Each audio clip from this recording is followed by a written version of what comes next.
আসসালামু আলাইকুম প্রিয় ফুটবল ফ্যান্স। কোপা দেল রের ফাইনালের পরে এই ছবিটাতে যেখানে রাফিনা এবং কার্লো আনচেলত্তিকে একান্তে আলোচনা করতে দেখছেন, সেটা থেকেই একটা রেফারেন্স হিসেবে বলা হচ্ছে এবং ধারণা করা হচ্ছে যে এটার পরে কার্লো আনচেলত্তি শেষ পর্যন্ত ব্রাজিলের অফারটা গ্রহণ করবেন এবং সিবিএফ অর্থাৎ ব্রাজিলের ফুটবল ফেডারেশন রিয়াল মাদ্রিদের দিকে তাকিয়ে থাকবে। কার্লো আনচেলত্তির রিয়ালের চ্যাপ্টারটা শেষ হলেই তারা অফিসিয়ালি কার্লো আনচেলত্তিকে ব্রাজিলের পরবর্তী কোচ হিসেবে ঘোষণা করবেন। এখনও ইফস অ্যান্ড বাটস আছে, অর্থাৎ যদি কিন্তু আছে, এখনও এটা একটা সম্ভাবনা, তবে প্রবল যে একটা সম্ভাবনা সেটা এখনই অ্যাকনলেজ করতে হবে। এবং এটার প্রেক্ষিতে ব্রাজিল ফুটবল সম্পর্কিত আরও একটা আলোচনা করতে চাই, কয়েকটা খুবই গুরুত্বপূর্ণ কথা বলতে চাই।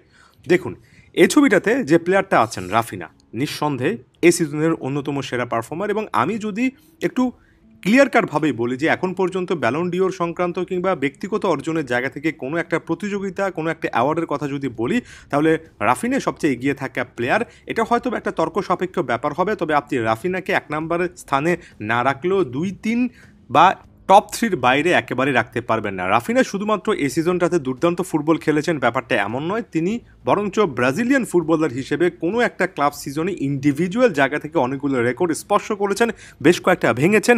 এক কথায় বলা চলে যে ব্রাজিল ফুটবল ইতিহাসে ক্লাব ফুটবলে কোনো একজন ফুটবলার ইম্প্যাক্টের জায়গা থেকে শেষ কবে এতটা ভালো একটা সিজন কাটিয়েছেন খুব একটা বেশি মনে পড়ছে না। এটাও কিন্তু সত্য, অন্তত গত 1 দশক বা 1.5 দশকের পারফরমেন্সে তো এই জিনিসটা ক্লিয়ার কাটভাবে বোঝা যায়।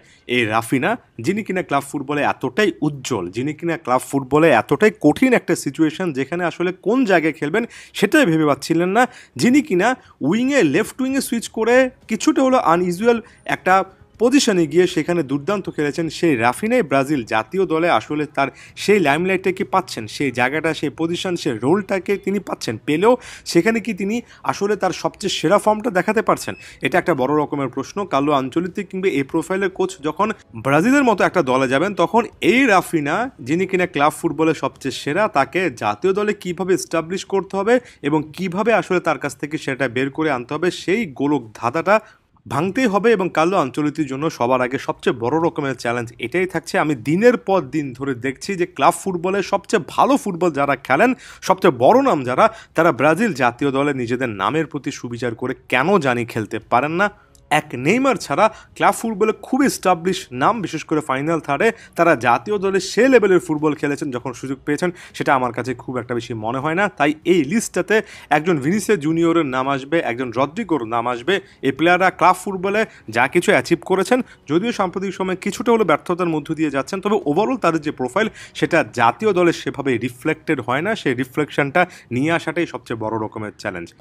এরপর আরও একটা পয়েন্টে চলে আসি। কার্লো আনচেলত্তি বার্সার বিপক্ষে এই ম্যাচটাতে স্টার্টিং লাইন আপে একই সাথে আর এমবাপে, ভিনিসিয়াস জুনিয়র এবং রদ্রিগোকে নামাননি। খুবই লজিক্যালভাবে তিনি কিন্তু এই জিনিসটা পিক করেছেন যে মিডফিল্ডে বার্সার যে একটা আধিপত্য আছে সেটা নস্যাৎ করলে ফাইনাল থার্ডে একই সঙ্গে এত অ্যাটাকার তিনি খেলাবেন না। এবং এই জিনিসটাই কিন্তু ব্রাজিলের ক্লাসিক্যাল একটা প্রবলেম। আমরা ম্যাচের পর ম্যাচ দেখেছি, ফাইনাল থার্ডে ভিনিসিয়াস জুনিয়র রয়েছেন, রাফিনা রয়েছেন, ওই সাইডে রদ্রিগো রয়েছেন, অনেক সময় একজন নাম্বার 9 রয়েছেন, 4 অ্যাটাকারের ভিড়ে মিডফিল্ডে ক্রিয়েটিভলি গিফটেড কোনো প্রোফাইল নেই। মিডফিল্ডে ডিফেন্সিভ মিডফিল্ডার ছাড়া আসলে এমন কোনো প্রোফাইল নেই যিনি কিনা ফাইনাল থার্ডে লাগাতার যেমন বলটা পাঠাতে পারবেন, তেমনি ডিফেন্সিভ ট্রানজিশনে ফার্স্ট ওয়াল হয়ে ডিফেন্সটাও করতে পারবেন।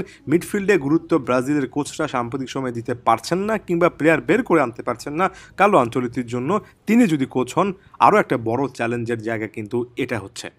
পরিশেষে একটা কথা বলা যায় যে কার্লো আনচেলত্তি ক্লাব ফুটবলে ইতিহাসের অন্যতম সফল একজন কোচ। ব্রাজিলে কিন্তু রেডিমেড কোনো সিনারিওতে যাচ্ছেন না, বরঞ্চ তার ক্যারিয়ারে আমার কাছে মনে হয় যদি ব্রাজিলের দায়িত্ব নেন তাহলে সবচেয়ে কঠিন একটা চ্যালেঞ্জের মুখে পড়বেন।